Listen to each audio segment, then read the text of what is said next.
Oh, here we are. Good afternoon, folks. And I say good afternoon, and I mean late afternoon because I slept all day. Yeah, God has kept me at night shift, and it's really hard on me, but still making it through. And Lord willing, I might be able to go to days soon. That would be wonderful and sweet. I want to finish this article here on the fate of infants. Now, this part is called the future state of infants. And I want to finish this today because it's not much left. It is evident that those who are raised to stand before the great white throne are not roused in power and glory, as we will be at his presence. 1 Corinthians 15:42 through 44. If they were, they certainly would not be called the dead. Neither is it likely that they will appear as they were at the moment of death, in case they were unconscious or infirm from disease, so that they could not realize what is going on. Perhaps we have a clue in the case of Lazarus. He became so ill that he died. But when he was raised, there was no indication of disease or weakness. He appeared to be in usual health, so that no one seemed to see any remarkable change in him. This shows that he was not vivified and was still mortal. Yet it also shows that enough vitality is imparted at resurrection to overcome the condition which caused death. Otherwise, would each one not expire as soon as he was roused? He is roused. The men of Nineveh, who will be raised in the judgment, Matthew chapter 12, verse 41, as well as all the rest before the great white throne, reappear in a state corresponding closely with that which was theirs during life.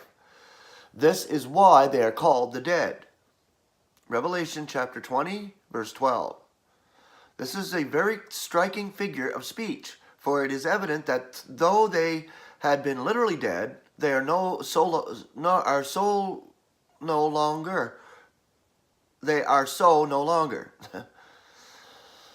But they are mortal in the sense that they can die, for they are due to die again, and that's the second death. But they go to oblivion the same as the first time. They go back to oblivion. There's no feeling in death. It is clear that they do not receive a superabundance of life. They are not vivified. Therefore, we should not expect much change in those who stand before the great white throne. But can you picture to yourself what sort of a consummation it would be if all infants remained as they were, the most helpless of all living things, needing constant care and supervision? Infant mortality has been so high in the history of the race that we might all be needed as nurses, and the whole earth would become one vast nursery without any hope of a change. The potency of vivification.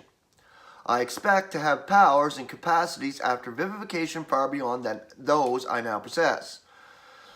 Now my faculties are dulled by weakness and weariness. My whole career has been vitiated by mortality. These disabilities will be absent in that day. And I now have such a small and decreasing measure of vigor that it hinders me from becoming an ideal human, and limits me on every side. I find that my vitality ebbs and flows each day. In the morning, I can accomplish ever so much more mental work, and do it with much less effort than at night, after I have exhausted my daily dole. But in that day, it will be inexhaustible. Now I feel like an infant, undeveloped, impotent, despite of my maturity and age. Then I will be a man, such as I would like to be. Good example of me working night shift, right there. I'm more vigorous in the morning if I didn't have to work overnight. I love the morning. I love the day. I love the light. I cannot stand this darkness and working overnight. You know, it drains everything out of my body and my mind and everything, and it just screws me right up. But it's necessary right now. That's where God has me. So I can't change that, and I won't change it until He changes it. I'm looking for other work, but it is what God provides that is most important in the absolute sense. If adults will be so marvelously changed when vivified, will not infants be much more affected? Their potential power are not nearly so far developed. Even with the little life that will have been their share, they would have gone on to show to slow maturity. Let us suppose that instead of infirmity and disease stalking their every step, they were endued with life, so abundant, so overflowing, that no hindrances would affect them. But on the contrary, every vital function were enormously intensified. Would that not arrive at maturity in much less time? As it is, both plants and animals develop faster when they have much light. Crops in high latitudes mature quickly when there is almost constant sunshine. I love that. The vitality. Sunshine, light.